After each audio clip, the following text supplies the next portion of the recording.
Hello friends, welcome to all of you in our study channel Solve Physics Classes and I am अभिषेक दुबे। जैसा कि आप लोगों को पता है कि हम इस समय अपना ग्रेविटेशन चैप्टर शुरू किए हैं और ग्रेविटेशन में हमने पहला चैप्टर जो इंट्रोडक्टरी लेक्चर था ग्रेविटेशन के ऊपर और यूनिवर्सल लॉ ऑफ ग्रेविटेशन वो हमने कंप्लीट कर दिया है और आज हमारा लेक्चर नंबर 02 होने वाला है। उसका लिंक डिस्क्रिप्शन में दिया गया है और प्रीवियस सारे वीडियोस का लिंक जो है वो डिस्क्रिप्शन में है, आप जाके देख सकते हैं। तो लेक्चर नंबर 1 में हमने ग्रेविटेशन और यूनिवर्सल ऑफ ग्रेविटेशन उसके प्रॉपर्टीज ये सारी चीज़ें कवर कर ली हैं और आज ये हमारा दूसरा वीडियो होने वाला है जिसमें हम फ्री फॉल एंड ग्रेविटी दो चीज़ें कवर करेंगे। Free fall and gravity. Free fall मतलब आप समझ रहे होंगे कि तो फ्री फॉल की हिंदी क्या होती है? मुक्त पतन। ये आप जान लीजिए, मुक्त पतन। और ग्रेविटी की हिंदी होती है गुरुत्व, गुरुत्वाकर्षण और गुरुत्व। तो आज हम ये दो चीज़ें कवर करेंगे और स्मॉल जी और कैपिटल जी आप इसमें दोनों आपको इसमें दोनों चीज़ें पढ़नी है, दोनों में रिलेशन भी पढ़ना है। ये सारी चीज़ें शुरू करेंगे। चलिए प्रारंभ करते हैं। तो सबसे पहले फ्री फॉल क्या है? फ्री फॉल का मतलब क्या? मुक्त पतन। तो फ्री फॉल की डेफिनेशन आप नोट करिए। और एक बात है, अगर आप लोगों को कुछ भी चीज़ें नहीं जाननी हो या कोई भी दिक्कत हो रही हो तो आप कमेंट में लिख के हमें बता दिया करिए, ताकि हमें पता चल जाए कि हमारे में दिक्कत कौन सी आ रही है और ताकि हम उसे सही कर सकें। तो फ्री फॉल की हिंदी होती है the downward movement of any object, the downward movement, नीचे की तरफ movement of any object, downward movement of any object due to, किसकी वजह से? Due to gravitational force, due to gravitational force is called, क्या कहेंगे इसे? Free fall. यहीं पर आप एक चीज़ ये भी लिखिए, और ग्रेविटी। फ्री फॉल और ग्रेविटी दोनों दो चीज़ें बिल्कुल भी नहीं हैं, आप इस कंफ्यूजन में ना रहिए। दोनों बिल्कुल एक ही चीज़ें हैं। कोई भी वस्तु जब फ्री रूप से ऊपर से नीचे गिरती है तो उसी को हम फ्री फॉल कहते हैं, या उसी को हम गुरुत्व भी कहते हैं। गुरुत्व भी एक यही चीज़ है, ठीक। तो ये इसकी हो गई परिभाषा। अब देखिए कि during free falling of object, during free fall of object के मुक्त पतन के समय या की वजह से the acceleration of the body, the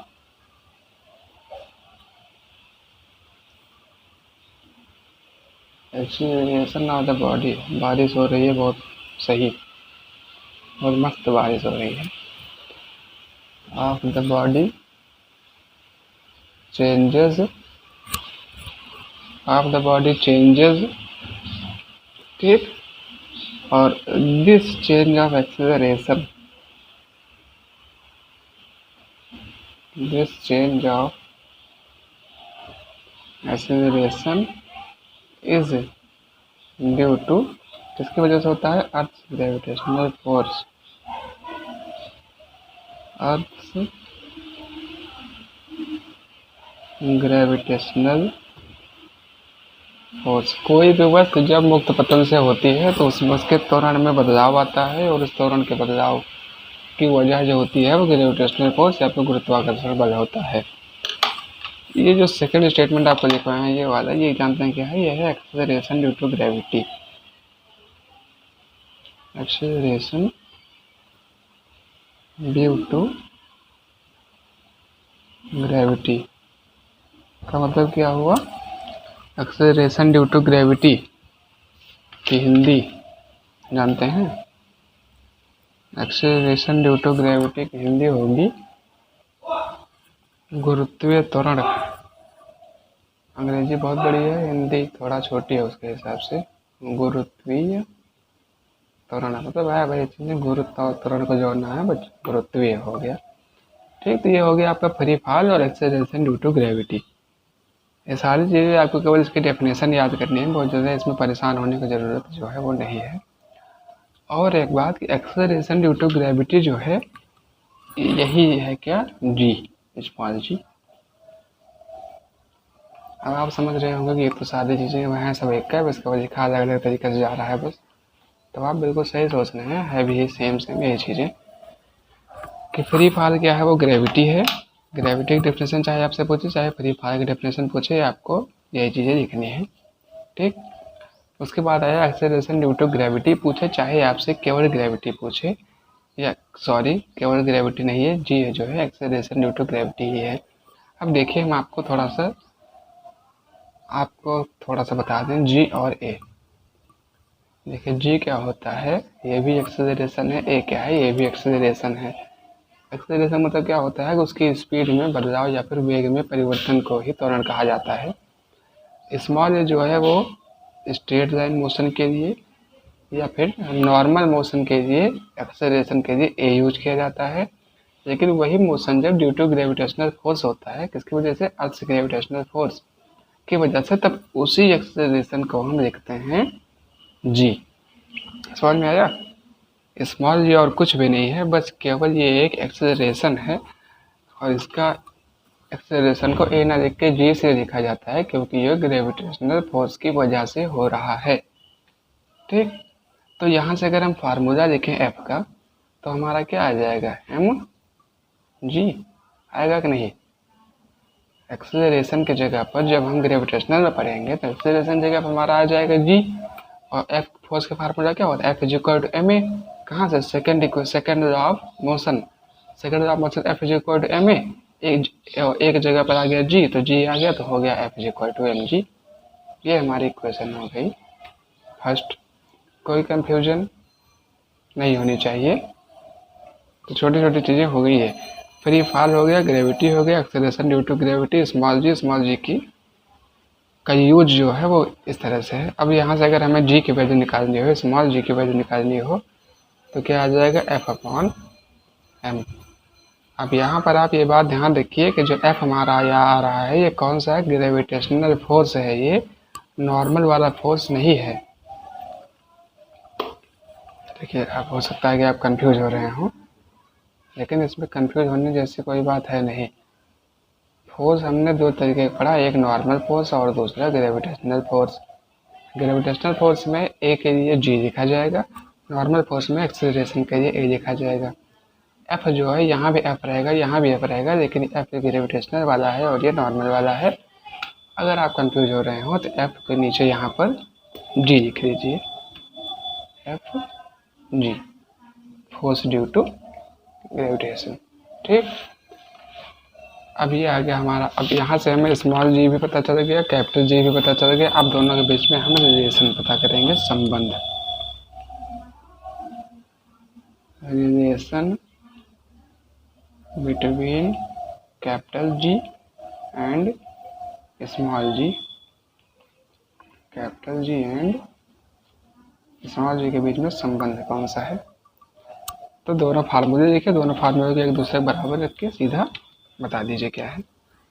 तो एफ जी क्या आया, एफ जी दोनों में लिखा जाएगा, ये है। इसका एक फार्मूला क्या आया था, G M into M upon D square. D की जगह पर आर हो सकता है, M capital M small M की जगह M1 M2 हो सकता है। वो सारी चीज़ें बिल्कुल सही हैं, आप जैसे पढ़े हो आप उस तरह से लिखिए, लेकिन हमने अपने वीडियो में इस तरह से बताया, ये वजह से हम यहाँ पर ये लिखे हैं। ठीक, और एफ जी जो भी हमने पीछे पढ़ा, इसका फार्मूला क्या आ गया, एम जी। ये वाला फार्मूला जस्ट पीछे का है, और ये वाला फार्मूला इसके पिछले वाले वीडियो का ग्रेविटेशन का है। अगर आप नहीं पढ़े हों तो पढ़ लीजिए, ये बहुत इंपॉर्टेंट चीज़ है। ये एग्जाम में 4 नंबर 5 नंबर 6 नंबर तक, मतलब जितना मैक्सिमम क्वेश्चन होगा जितने मार्क्स का, उसमें ये आपसे पूछा जा सकता है। तो ये भी फोर्स ड्यू टू ग्रेविटेशन है, ये भी फोर्स ड्यू टू ग्रेविटेशन है, दोनों इक्वल हैं। तो from equation first and second, समीकरण एक और दूसरे से, दोनों समीकरण से क्या आ जाएगा, G M M upon D square is equal to M G. अब देखिए फिर से, स्मॉल एम बॉडी का है, ये वाला एम भी बॉडी का है। ये कैपिटल एम जो है ये नॉर्मली कैपिटल स्मॉल जो है वो अर्थ और ऑब्जेक्ट के लिए दिया जाता है। ठीक, तो स्मॉल एम ये भी एक से ये जाएगा कट। तो जी की वैल्यू हमारी क्या आ गई, G M upon D square. समझ में आना क्या हुआ कि स्मॉल जी की वैल्यू निकालने के लिए कैपिटल जी में मास ऑफ अर्थ और डिस्टेंस के स्क्वायर से जब मल्टीप्लाई कर दिया जाता है तो वो हमारी स्मॉल जी की वैल्यू आ जाती है। या और अगर हमें कैपिटल जी की वैल्यू निकालनी है तो हम क्या करें, G into D square upon M. ये सब कहीं लगेगा नहीं, केवल जानना है कैसे आ रहा है बस। आपसे हो सकता है पूछ ले कि रिलेशन बताइए दोनों में क्या है। तो ये है small G is equal to G M upon D square, capital G is equal to small G into D square by M. ये नीचे आ जाएगा, ये ऊपर चला जाएगा, एक ये इतना हमारा हो गया। अब हमने पिछले वाले वीडियो में अपने निकाली थी कि वो क्या निकाले थे कि सॉरी वैल्यू ऑफ जी। एक चीज छोटी सी और बता दें, पॉइंट करके देख लीजिए कि हेयर यहाँ पर D is equal to R, और आर क्या है, रेडियस ऑफ अर्थ। जहाँ पर डी लिखे हैं यहाँ पर डी क्या है, distance of separation between them, दोनों के मध्य की जो दूरी है उसे डी से लिखा गया है। लेकिन यहाँ पर डी को हम आर लिख रहे हैं और आर जो है वो रेडियस ऑफ अर्थ है। इस वजह से हमारा ये वाला फार्मूला आ जाएगा G is equal to G M upon R square. तो आप सोच रहे हो क्या ये फार्मूला गलत है? नहीं, ये फार्मूला भी सही है, लेकिन ये फार्मूला मोस्ट अप्रोप्रिएट है, बहुत ज़्यादा सही है। ठीक, अब देखिए यहाँ पर डी की जगह पर आर लिखने का मकसद क्या है, लिखा क्यों गया, इसके लिए आप ये समझिए, थोड़ी देर का टाइम देना चाहेंगे आपका। कि जैसे कोई अर्थ है, तो अर्थ मान लीजिए कि हमारी इतनी बड़ी है, बहुत बड़ी है, तो कोई जो ऑब्जेक्ट होगी वो चाहे जो भी ऑब्जेक्ट हो तो उसकी साइज इसके रिस्पेक्ट में पॉइंट के बराबर होगी ना। कोई भी ऑब्जेक्ट हो, कितनी भी बड़ी बॉल हो, कितना भी बड़ा चंद्रमा हो, कुछ भी हो, अर्थ के अलावा जो भी चीज़ें हैं, अब देखिए आप सोच रहे हो कि कुछ चीज़ अर्थ से बड़ी है, लेकिन अर्थ से बड़ी जो है उस पर फिर ग्रेविटेशन लगेगा, वो बात ठीक है। लेकिन कि यूनिवर्स में नॉर्मली जितनी चीज़ें हैं, ब्रह्मांड में हमारे नॉर्मल जितनी चीज़ें हैं, वर्ल्ड में हमारे नॉर्मली जितनी चीज़ें हैं, उनमें हम कोई भी ऑब्जेक्ट जो है वो अर्थ के रिस्पेक्ट में एक पॉइंट ऑब्जेक्ट है। ठीक, पॉइंट ऑब्जेक्ट होने की वजह से इसके बीच, और हाँ एक चीज़ है, और दूसरी चीज़ जो भी ऑब्जेक्ट होती है वो हमेशा पृथ्वी पर ही होती है, या फिर मान लीजिए कि पृथ्वी से थोड़ा दूर भी है, यहाँ पर भी है, पृथ्वी से यहाँ पर भी है, तो इसका जो रेडियस है पृथ्वी का जो रेडियस है वो आपको शायद पता हो तो 64,000 किलोमीटर का है। और 64,000 किलोमीटर के हिसाब से ये डिस्टेंस जो है कि 5 kilometre, 10 kilometre, 100 kilometre, 200 kilometre, 5,000 kilometre तक होगी। तो वो इसके रिस्पेक्ट में नेग्लिजिबल है, उसे नहीं माना जाता है। इसी वजह से डी की जगह पर हम जो है वो आर लिखते हैं। ठीक, अब यहाँ छोटी छोटी बातें आ गई, तो चलिए अब नोट ही कर लीजिए कि फॉर अर्थ, पृथ्वी के बारे में कौन सी चीज़ें कितनी हैं। तो ये डी की जगह पर आर क्यों लिखे समझ में आया ना, क्योंकि distance of separation between the objects जो होंगी वो लगभग उसके रेडियस के ही बराबर होंगी। बाकी जो डिस्टेंस है वो नेग्लिजिबल होगी, नगण्य, उसकी गणना नहीं की जाएगी, नहीं माना जाएगा उसे कुछ।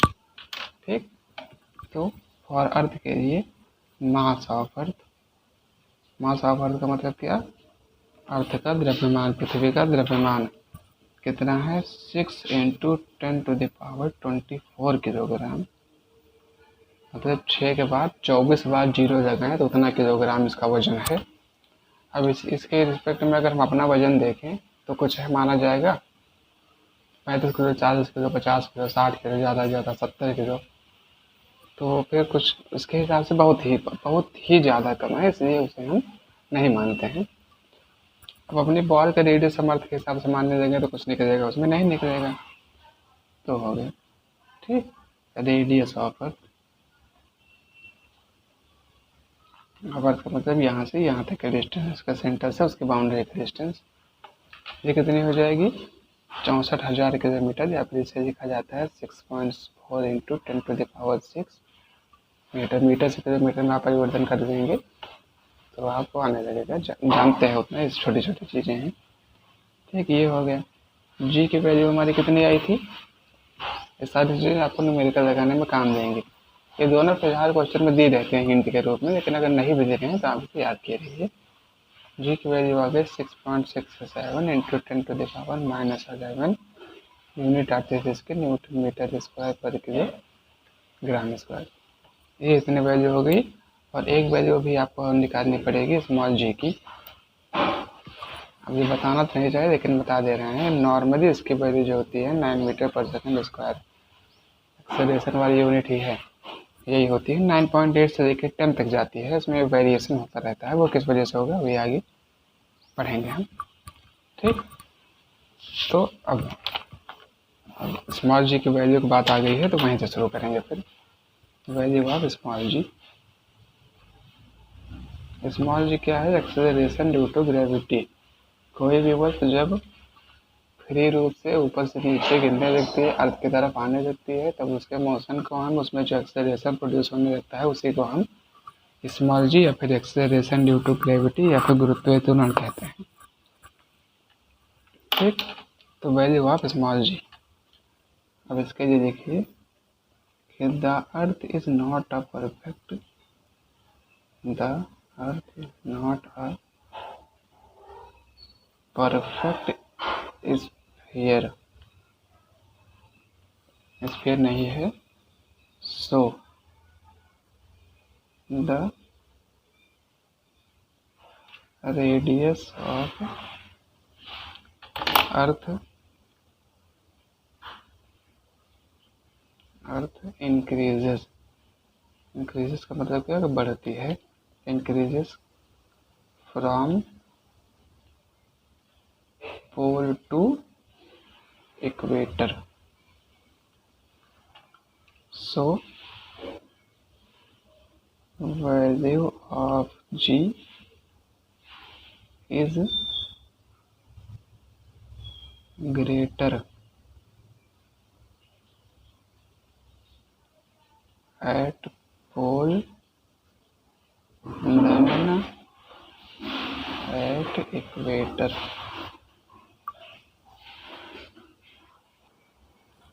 तो क्या हुआ कि अर्थ जो है, पृथ्वी जो है वो परफेक्ट गोलाकार नहीं है, जैसा कि आप जानते होंगे ध्रुवों पर ये चपटी हुई है, तो इस वजह से पृथ्वी का जो रेडियस है, पृथ्वी का जो त्रिज्या है, वो पोल और इक्वेटर, पोल का मतलब ध्रुव, इक्वेटर मतलब भूमध्य रेखा पर बदलती रहती है। So value of ji is greater at pole than at equator. देखिए क्या है कि पृथ्वी जो हमारी है वो ऐसे ना होके बल्कि थोड़ा सा ऐसे इस तरह से है, इस वजह से रेडियस अगर यहाँ से यहाँ की रेडियस निकालेंगे तो ज़्यादा आएगी, ये दूरी निकालेंगे तो कम आएगी, और फिर इसे क्या कहा जाता है, पोल ध्रुव, इसे कहा जाता है इक्वेटर भूमध्य रेखा। तो यहाँ का डिस्टेंस ज़्यादा है, इसलिए पोल पर जी की वैल्यू ज़्यादा होगी, वहाँ पर जी की वैल्यू कम होगी। तो जी की वैल्यू 9.8 जो है वो नॉर्मली मानी जाती है, लेकिन वैल्यू जो है जी की वो बदलती रहती है, और वो जो है 9 से लेकर के 10 के बीच में आती है, कहीं पर 9.1, कहीं पर 9.8, कहीं पर 10, लेकिन नॉर्मली आपको न्यूमेरिकल सॉल्व करते समय 9.8 मीटर पर सेकंड स्क्वायर माननी है। अगर कहीं पे 10 मानना होगा या कुछ और मानना होगा तो वो दिया गया रहेगा। अगर नहीं दिया गया है तो आप 9.8 मीटर पर सेकंड स्क्वायर मान के सॉल्व करिए। अब ये कैसे है 9.8 मीटर पर सेकंड स्क्वायर आ कैसे रहा है, इसके लिए देखिए। वी नो दैट, हम जानते हैं कि, क्या जानते हैं, G is equal to G M upon R square. G की वैल्यू कितनी, 6.67 इंटू 10⁻⁻11 न्यूटन मीटर स्क्वायर पर kilogram square upon 6.4 into 10⁻6 metre, सब पीछे बताए हैं, इंटू मास ऑफ कितना था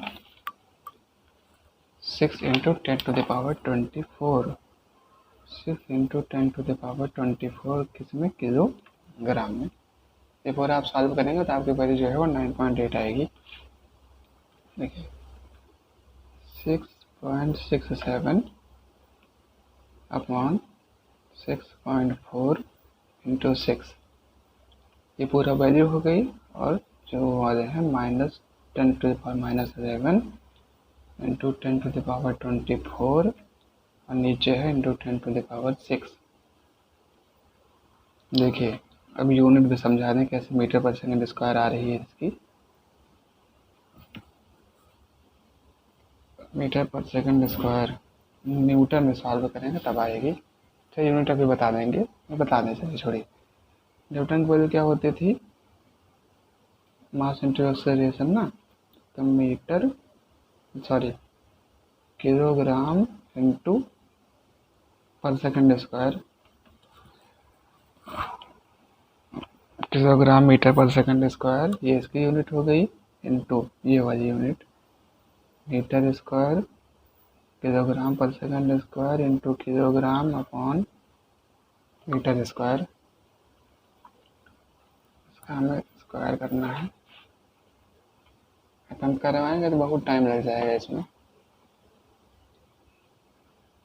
6.67 इंटू 6 अपॉन 6.4 इंटू 6.4 इंटू, अभी पूरा ऐड हो जाएगा तो आ जाएगा 10⁻13।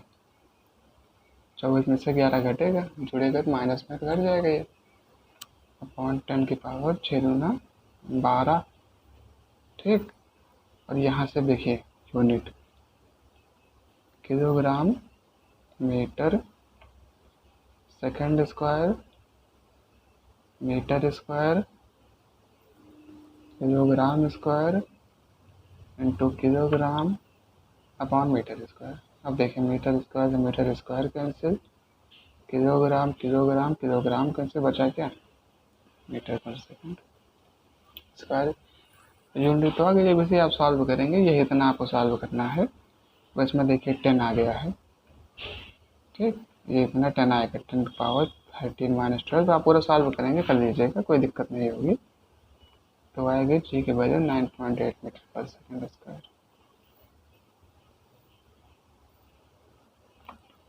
ठीक, अब आप कहीं देखेंगे जी की वैल्यू रहेगी तो यही, लेकिन कहीं माइनस में रहेगी कहीं प्लस में रहेगी।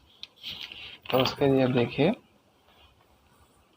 नोट में करके नोट लिख लीजिए, स्टार बना के नोटबुक में। Note, value of ji is dependent of mass of object.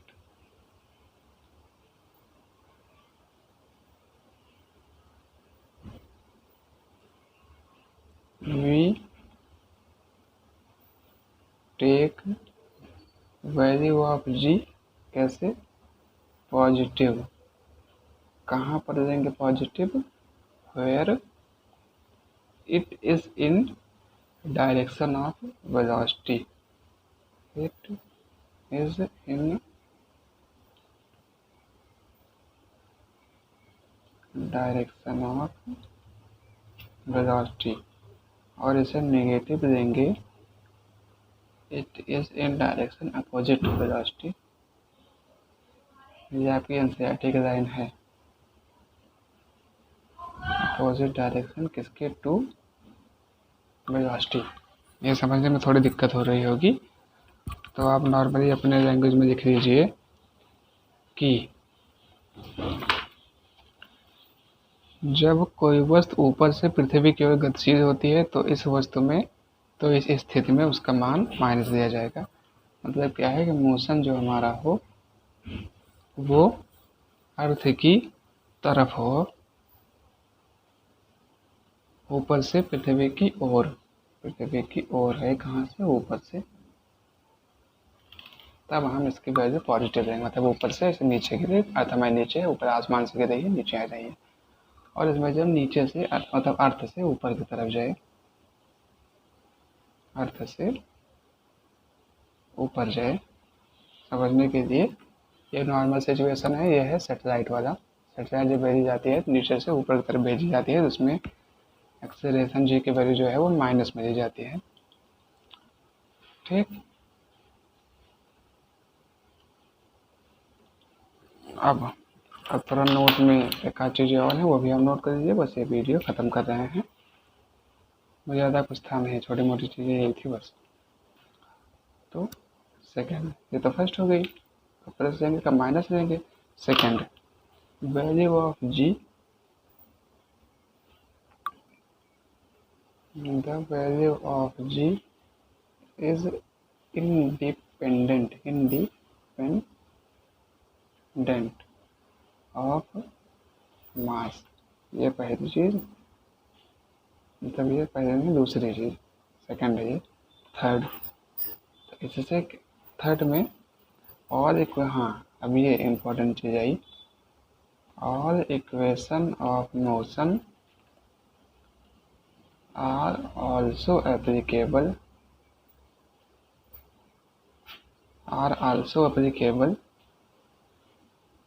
For G. नीचे देखिए क्या हुआ कि पहली इक्वेशन ऑफ मोशन हमारी क्या थी, v is equal to u plus a t. Second थी s is equal to u t plus half a t square. Third थी v square minus u square is equal to 2as। ये सारे जो equation of motion है ये आपकी gravitation में भी देखेंगे, बस केवल इसमें एक चेंज करना पड़ेगा। मतलब इस फार्मूले का यूज आप न्यूमेरिकल सॉल्व करते समय ग्रेविटेशन वाले में भी यूज कर सकते हैं, लेकिन इसमें आपको ऐसे लिखना पड़ेगा, v is equal to u plus g t. क्यों? क्योंकि यहाँ पर एक्सेलरेशन क्या है, एक जगह पर हमारी जगह पर g यूज कर रहे हैं। v is equal to u plus g T. Similar way में s is equal to u t plus half G T square. और जी की वैल्यू वही 9.8 रखेंगे लगभग हर जगह। जहाँ पर 9.8 ना रख के कुछ और रखनी होगी, वहाँ पर आपके क्वेश्चन में हिंट दे के वो आपको बता देगा कि यहाँ पर जी की वैल्यू आप इतने पुट करें। और थर्ड में क्या आ जाएगा, v square minus g square is equal to 2g's। बाकी सारी चीज़ें बिल्कुल सेम है। Final velocity, initial velocity, time, distance, बाकी सब तो वही है। प्रारंभिक वेग, अंतिम वेग, जी का मतलब गुरुत्वीय त्वरण, s distance, v u g t सब आपको पता ही है। तो जी के बारे में आपको कुल मिला के इतनी ही चीज़ें आपमें है। इसमें फ्री फॉल हो गया, ग्रेविटी हो गया, free fall, gravity, acceleration due to gravity, acceleration due to gravity को ही स्मॉल जी कहा जाता है। फ्री फॉल हो गया, acceleration due to gravity, free fall और ग्रेविटी में एक ही चीज़ें लिखी जाती हैं। एक्सेलरेशन ड्यू टू ग्रेविटी को स्मॉल जी लिखा जाता है। इसकी वैल्यू कितनी आती है ये यहाँ से बता दी, एफ बाई एम। एफ यहाँ पर जो है वो ग्रेविटेशनल फोर्स है, एक जगह पर केवल यहाँ पर जी लिखा जाएगा। पहली चीज़ हो गई। दूसरी, स्मॉल जी कैपिटल जी में रिलेशन कैसे आया पूरा बता दिए हैं। कुछ इंपॉर्टेंट पॉइंट्स बता दिए हैं जो आपको न्यूमेरिकल लगाते समय काम आएंगे। वैल्यू ऑफ जी में 9.8 मीटर पर सेकंड स्क्वायर कैसे आएगा ये आप सॉल्व करेंगे, बिल्कुल पता चल जाएगा। कुछ भी मुश्किल नहीं है। यूनिट कैसे मीटर पर सेकंड स्क्वायर है ये हमने बता दिया है। और सबसे लास्ट में कहाँ पॉजिटिव लिख जाएगी, कहाँ नेगेटिव लिख जाएगी, ये चीज़ें बता दिए। इसका यूज लगेगा जैसे सैटेलाइट के कुछ क्वेश्चंस आ जाएंगे, सैटेलाइट वाले क्वेश्चंस में हमें जी की वैल्यू माइनस में रखनी पड़ेगी, सैटेलाइट जब नीचे से ऊपर की तरफ लॉन्च किए जाएंगे तब। और ये नॉर्मल कंडीशन में प्लस रखेंगे सीधा 9.8। सारी क्वेश्चन जो हैं वो इस पर भी एप्लीकेबल होंगे, बस केवल एक जगह पर जी लिखा जाएगा। सेकेंड चीज़ जो आपका जो बचेगा एक independent of mass. Independent of मास का मतलब ये हुआ कि चाहे कोई हल्की वस्तु हो चाहे कोई भारी वस्तु हो, उसे ऊपर से गिरने में उतना ही समय लगेगा।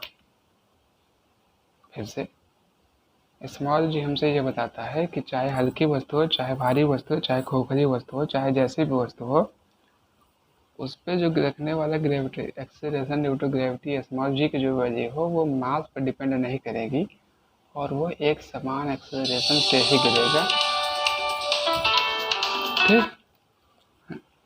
ये इतना आपके इसमें था। तो ये सारा हो गया, तो ये ख़त्म करते हैं अपना video. Okay bye, take care, keep on study.